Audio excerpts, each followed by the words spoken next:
পিরোজপুরে মাল্টা চাষে বদলে গেছে চাষিদের জীবন।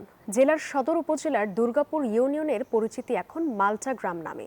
এলাকায় মাল্টা চাষের সাথে সম্পৃক্ত প্রায় 400 পরিবার। তবে অপরিপক্ক মাল্টা বাজারজাত করায় চাষিরা বঞ্চিত হচ্ছে পর্যাপ্ত লাভ থেকে।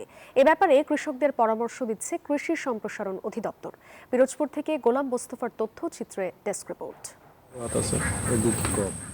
পিরোজপুরে 2007 সাল থেকে ছোট পরিসরে মাল্টা চাষ শুরু হলেও এখন তা বাণিজ্যিক রূপ ধারণ করেছে। সবুজ জাতের বাড়ি মাল্টা এক চাষ করে স্বাবলম্বী অনেকেই। এখানকার মাটি ও পানি মাল্টা চাষের উপযোগী হওয়ায় ফলনও ভালো। প্রতিটি গাছ থেকে পাওয়া যাচ্ছে 2 থেকে 4 মণ মাল্টা। তবে ঝরে যাওয়ার ভয়ে আগেভাগেই মাল্টা বিক্রি করে দেন চাষিরা। এই মালটাটা খুব সুস্বাদু এবং এই মালটাটা আমরা বিভিন্ন জায়গায় এই মালটাটা যায়। এই মালটাটা আমরা এই মালটা চাষ করে আমরা লাভবান, কিন্তু এই মালটাটা আমরা ঠিক সময় বিক্রি করতে পারি না, মালটাটা ঝরে যায়।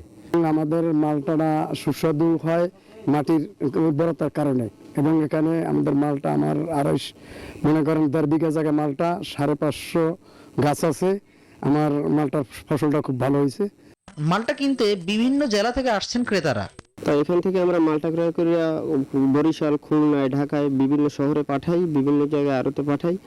এখানের মালটা অত্যন্ত সুস্বাদু এবং ভালো মিষ্টি মালটা। এইসব এলাকা মাল্টা গ্রাম বলেই পরিচিত।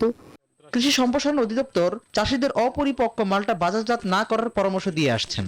আগাম মালটা কাটার ফলে এই এলাকার কৃষকদের মালটার ব্যবসায় লস খাচ্ছে কৃষকরা, কারণ আগাম কেটে ফেলার জন্য তারা টাকা পাচ্ছে না। এজন্য যৌথ উদ্যোগে মালটা যাতে সেপ্টেম্বরের 7 তারিখের পরে বিক্রি করা যায়, এর জন্য আমরা বিভিন্নভাবে প্রচার প্রচারণা চালাচ্ছি এবং কৃষকদেরকে উদ্বুদ্ধ করছি যাতে আগাম মালটা বিক্রি না করেন। সদর উপজেলার দুর্গাপুর ইউনিয়নে মোট 105 হেক্টর জমিতে মাল্টা আবাদ হয়েছে। হেক্টর প্রতি 20 থেকে 22 মণ মাল্টা পাওয়া যাবে বলে আশা করছেন সংশ্লিষ্টরা। Desk report, news 24। বান্ডেল থাকলে প্রতি সেনমানিতে টাকা বাঁচবে। বিকাশ সেনমানি বান্ডেল কিনে জিতুন প্রতি লেনদেনে।